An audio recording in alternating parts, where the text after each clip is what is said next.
Hello student, मैं मीनू कुमारी प्रजापति, प्रवक्ता home science. आज के अध्याय में हम गैस स्टोव के बारे में पढ़ेंगे। इससे पिछली वीडियो में हमने प्रेशर कुकर के बारे में आपको अध्ययन कराया था तथा उसके कई सावधानियाँ तथा प्रयोग के तरीकों के बारे में आपको बताया था। आज हम घरेलू उपकरणों के चुनाव एवं देखभाल में लेसन 6 में गैस स्टोव के बारे में आपको पढ़ाएंगे। तो आज का युग है वैज्ञानिक युग है।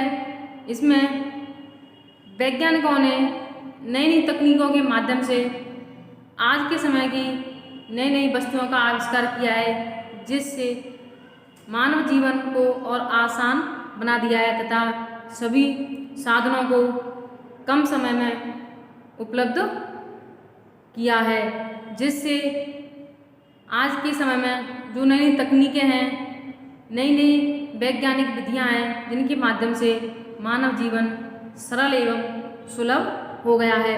तो वैज्ञानिक आविष्कारों का एक चमत्कार है गैस स्टोव।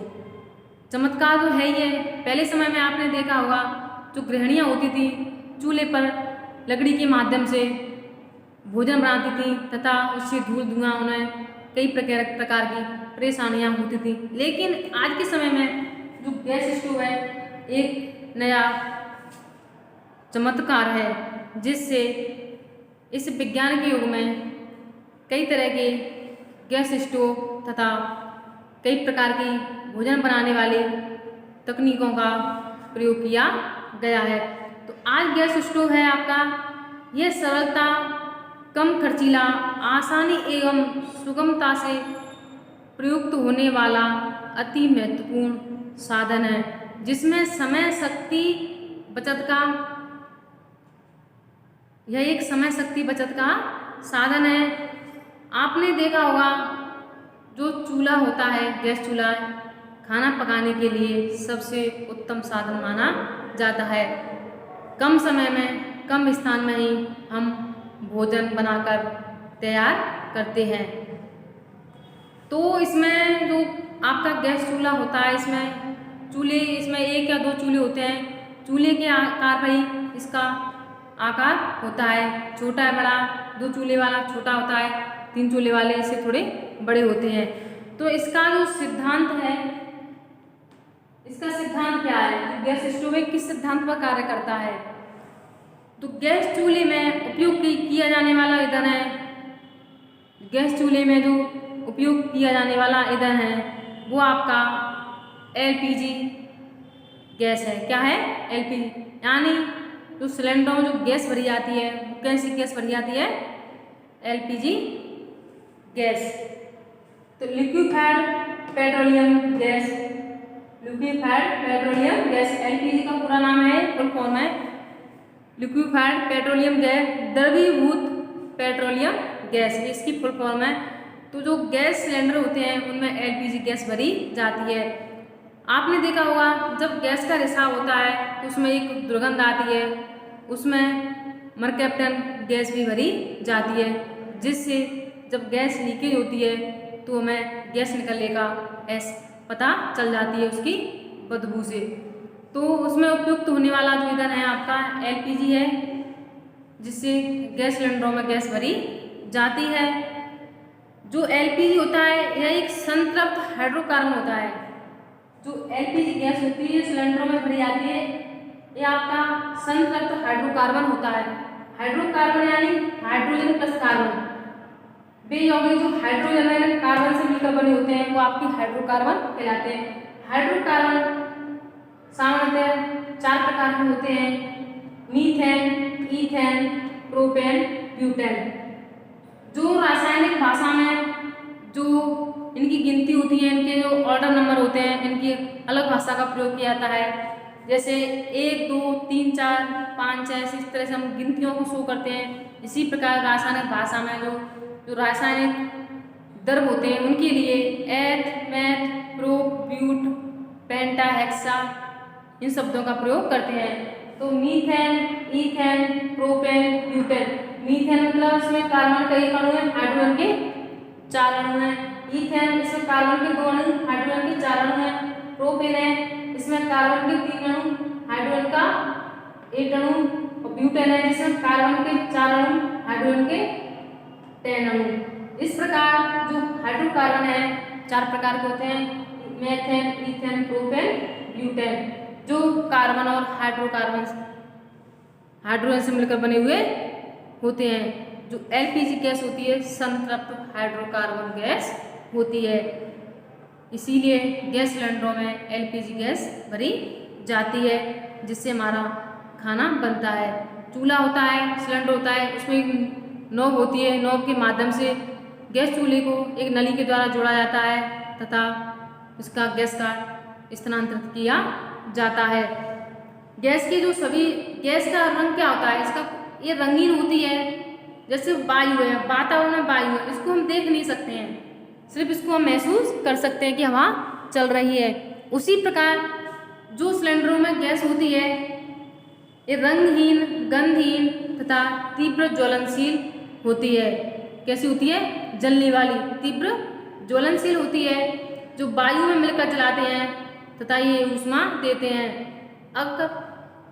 और वायुमंडल में ऑक्सीजन गैस नहीं होगी, प्राणवायु गैस नहीं होगी, तो हम किसी भी वस्तु को जला नहीं सकते हैं। जैसे कि आप एक मोमबत्ती जलाइए, उस मोमबत्ती को किसी बर्तन से आप ढक दीजिए, तो कुछ समय बाद जो मोमबत्ती है आपकी बुझ जाएगी, क्योंकि उसको वातावरण से, उसको एनवायरनमेंट से उसे ऑक्सीजन गैस वायु नहीं मिल रही है।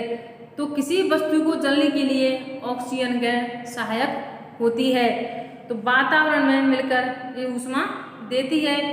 इन गैसों को अत्यधिक उच्च दाब पर ठंडा किया जाता है, जिसके कारण ये द्रवीभूत हो जाती है। द्रवीभूत मतलब पिघल जाना, द्रव का मतलब ये पिघल जाती हैं। इस सिलेंडर में रेगुलेटर फिट होता है, इस रेगुलेटर के माध्यम से गैस सिलेंडर को ऑन किया जाता है तथा जो गैस सिलेंडर होता है लोहे का बना हुआ, इस्पात का बना हुआ, मोटे चादर वाला होता है। इस सिलेंडर में रेगुलेटर स्विच होता है। सिलेंडर में एक रबर की नली होती है, इस नली को गैस चूल्हे से जोड़ा जाता है तथा गैस स्टोव को एक गैस मैनिफोल्ड से जोड़ा जाता है। जब रेगुलेटर के स्विच को खोला जाता है तो इसका दबाव कम हो जाता है तथा जो द्रवीभूत पेट्रोलियम गैस है, यानी जो एलपीजी गैस जो सिलेंडर में भरी हुई है, वो पिघलकर गैस चूल्हे में पहुंच जाती है तथा ऊष्मा पाकर वायुमंडल से वायु पाकर वह जलने लगती है, ऊष्मा देने लगती है तथा इसके लिए जलाने के लिए हम माचिस या रेगुलेटर का प्रयोग करते हैं। तो प्राकृतिक गैस पेट्रोलियम उद्योग से प्राप्त होती है। ये गैस इन गैस एजेंसियों से हम भरवाने जाते हैं, वो कैसी गैस होती है? हमारी प्राकृतिक गैस होती है। इसका मुख्य घटक मीथेन गैस होता है। कौन सा होता है? जो एलपीजी गैस होती है, जो सिलेंडरों में भरी जाती है, इसका प्रमुख घटक क्या माना गया है? आपका CH4 यानी मीथेन को। जो सिलेंडर में जो गैस भरी जाती है उसका मुख्य घटक क्या है? हमारा मीथेन गैस, जिसे सिलेंडरों में भरा जाता है। यह गैस खदानों में भी प्राप्त किया जाता है। कभी कभी खदानों में अधिक मात्रा में मीथेन गैस निकलती है, कारण आग लग जाती है। आपने देखा होगा जो पत्थरों की खानें होती हैं उसमें मीथेन गैस भी निकलने लगती है, जिससे विस्फोट होने लगते हैं। जैसे कि दलदल है, कीचड़ है, गोबर है, इनसे भी मीथेन गैस निकलती है। तो यहाँ पर हम उस मीथेन गैस की बात कर रहे हैं जो सिलेंडर में भरी जाती है तथा जिससे खाना बनाया जाता है। तो ये आपका गैस स्टोव के बारे में कुछ सामान्य जानकारी थी, जिसके बारे में हमने आपको अध्ययन कराया है। अब गैस स्टोव के भाग कौन कौन से पार्ट होते हैं, पार्ट ऑफ गैस स्टोव, जिनके बारे में आपको अध्ययन हम कराएंगे। पहला आपका होता है गैस चूल्हा। क्या होता है? गैस चूल्हा। गैस स्टोव को गैस चूल्हा भी कहते हैं, जो जिस पर किसी पात्र को रखकर खाना पकाते हैं उसको क्या बुलाता है? गैस स्टोव या गैस चूल्हा। यह इसका नाम, इसी नाम से उसको पुकारते हैं। गैस सिलेंडर या लोहे का बना हुआ बोतलनुमा सिलेंडर होता है, जो मोटी चादर का बना होता है, जिसमें क्या होती है आपकी एलपीजी गैस भरी हुई होती है। यही गैस चूल्हे में जलती है। अगर सिलेंडर में गैस नहीं होगी, गैस स्टोव कार्य नहीं करेगा।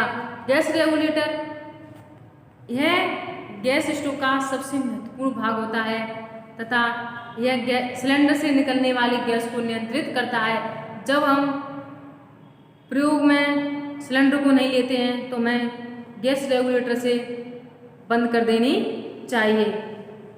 गैस चूल्हा जिसके कई भाग होते हैं, इसका मुख्य भाग ढांचा या बॉडी होता है। ये इस्पात की चादर का बना हुआ होता है या इस पर किसी जो एल्यूमिना होती है उसका लेप होता है। ये चमकदार एवं सुंदर दिखाई देती है। कभी कभी इसमें स्टेनलेस स्टील की बनी होती है, जिससे चमकदार तथा चिकनी दिखाई देती है, जिससे जो साफ सफाई का कार्य आसानी से हो जाता है। सिलेंडर तो गैस जब खत्म होती है तो उसका आवागमन होता रहता है, लेकिन जो गैस चूल्हा होता है वो अपना निजी होता है, जिसको हम साफ सफाई कर सकते हैं। इसमें एक जो गैस चूल्हा होता है उसमें नियंत्रक घुंडी लगी होती है, जिसके माध्यम से गैस चूल्हे की जो गैस होती है उसको कम या ज़्यादा कर सकते हैं। गैस चूल्हे के बगल में लोहे की एक खोखली नली होती है, जिसको मोटी नली सिलेंडर से जोड़ दिया जाता है। तो ये आपका गैस चूल्हे का मुख्य भाग होता है। अब गैस नियंत्रक या नॉब या घुंडी। गैस नियंत्रक जो गैस को नियंत्रण करता है, इसको कम या अधिक हम कर सकते हैं। जो बर्नर होता है जलने वाला, उसमें गैस नियंत्रित की जा सकती है। उसमें क्या होता है, नॉब या घुंडी लगी हुई होती है, जिसकी ऑफ की स्थिति में गैस प्रवाह बंद हो जाता है और उसको ऑन करते हैं, हाई करते हैं, तो जो गैस है बर्नर में अधिक जलने लगेगी। लो स्थिति में सबसे कम गैस बर्नर में पहुंचेगी। जो बर्नर होता है इसको ज्वालक भी बोलते हैं। क्या बोलते हैं? ज्वालक। जो गैस स्टोव के जिस अंग से गैस निकलती है, गैस जलती है, उसी को ही बर्नर कहते हैं। जो छोटे छोटे छिद्र होते हैं जिससे गैस का आवागमन पूर्ण रूप से होता है। गैस चूल्हे में 1, 2, 3, 4 बर्नर भी हो सकते हैं। कभी कभी एक चूल्हे की भी गैस होती है। ज़्यादातर सामान्यतः 2 चूल्हों की गैस का प्रयोग किया जाता है। जो बर्नर हेड होता है, बर्नर के सबसे ऊपरी भाग में चौड़ा हिस्सा बर्नर हेड कहलाता है। यह गैस पर जलता है। बर्नर हेड में अनेक छोटे छोटे छिद्र होते हैं, जिसे पार्टस भी कहा जाता है। Mixer tube. बर्नर हेड के नीचे चौड़े भाग को मिक्सर ट्यूब कहा जाता है। Gas orifice. गैस बल्ब से जुड़ी एक नली होती है, जिसे गैस ओरिफिस कहा जाता है। Air shutter. जो एयर ओरिफिस होती है इसके ऊपर एयर शटर होता है। Gas manifold. यह बॉडी के सामने पैनल के पीछे लगा हुआ भाग होता है। तो इसका प्रयोग किस तरह से करना चाहिए, इसकी क्या क्या सावधानियां हैं। जब हम गैस स्टोव का प्रयोग घर में करते हैं तो हमें किन किन सावधानियों का ध्यान रखना चाहिए तथा इसका प्रयोग किस प्रकार करना चाहिए, क्योंकि ये निकलने वाली जो एलपीजी गैस होती है यह खतरनाक होती है तथा यह वायु के संपर्क में आकर इससे आग लगने का भी खतरा रहता है। इसलिए इनका सोच समझकर देखभाल कर ही इसका प्रयोग करना चाहिए। गैस स्टोव की सफाई नियमित रूप से करनी चाहिए। बर्नर को सूखे कागज से रगड़कर पोंछना चाहिए। अगर बर्नर पर कोई वस्तु खाद्य पदार्थ गिर जाता है उसे तुरंत साफ करना चाहिए। बर्नर के छिद्रों को हमेशा साफ रखना चाहिए तथा समय समय पर उनकी देखभाल करनी चाहिए। भोजन पकाए जाने पर बर्तन स्वच्छ एवं हल्के होने चाहिए। नॉन स्टिक कढ़ाई या एल्युमिनियम के बर्तनों का प्रयोग करना चाहिए। एक हाथ से गैस नियंत्रक को घुमाकर दूसरी जलती हुई माचिस से बर्नर को जलाना चाहिए। ये नहीं कि आपने सिलेंडर को खोल दिया, कुछ समय बाद आप गैस चूल्हे को स्टार्ट कर रहे हो।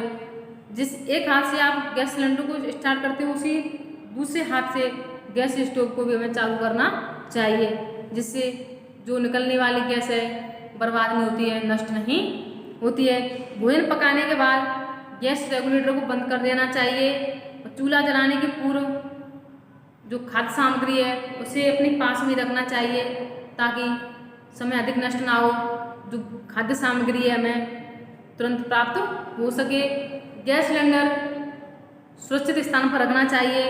जिसके पास अंगीठी है, लालटेन है, दीपक, जलती हुई मोमबत्ती नहीं रखनी चाहिए, क्योंकि यह गैस जल्दी से आग पकड़ती है तथा आग लगने का खतरा रहता है। रबर की नली को ICI कंपनी की मार्क की लेनी चाहिए। जो गैस सिलेंडर और गैस चूल्हे को जोड़ने वाली जो नली होती है उसकी उस नली को अच्छी कंपनी की ISI मार्क की लेनी चाहिए, जिससे जल्दी से जल्दी वो खराब ना हो सके, लंबे समय तक चलती रहे। लंबे समय तक मतलब ये नहीं कि आप एक ही नली को 2, 4, 6 सालों तक चलाएं, उसे साल या 6 महीने में चेक करके जांच करके बदलते रहना चाहिए। गैस सिलेंडर लगाते समय निरीक्षण करना चाहिए कि गैस कहीं से लीक तो नहीं हो रही है, रेगुलेटर ठीक है या नहीं है, तथा निरंतर प्रयोग करते समय रबर की नली को जगह जगह से कट या फट जाती है, उसे गैस निकलने का डर रहता है, इसलिए हमें इसकी जांच करनी चाहिए। ये इसकी सावधानियां हैं। हमें गैस स्टोव का प्रयोग करते समय इन सावधानियों का ध्यान रखना चाहिए। ये नहीं कि आपने खाना बनाया और गैस बर्नर को चलता ही छोड़ दिया है। और इसके गैस स्टोव के लाभ क्या हैं? तो जो गैस स्टोव का प्रयोग करते हैं इसका लाभ यह है कि समय और शक्ति ईंधन की बचत होती है। चूल्हे को जलाना बुझाना काम आसानी से हो जाता है, कम ईंधन का व्यय होता है, तेल की स्टोव की अपेक्षा अधिक ताप देता है, कालिक नहीं निकलती है, बर्तन कपड़े आदि खराब नहीं होते हैं, चूल्हे की सफाई करना आसान होता है, नोक की सहायता से आंच को कम या ज़्यादा किया जा सकता है, यानी जो निकलने वाली बर्नर से जो गैस है उसको हम नियंत्रित कर सकते हैं। तो यह आपका गैस स्टोव के बारे में आपको हमने पढ़ाया है।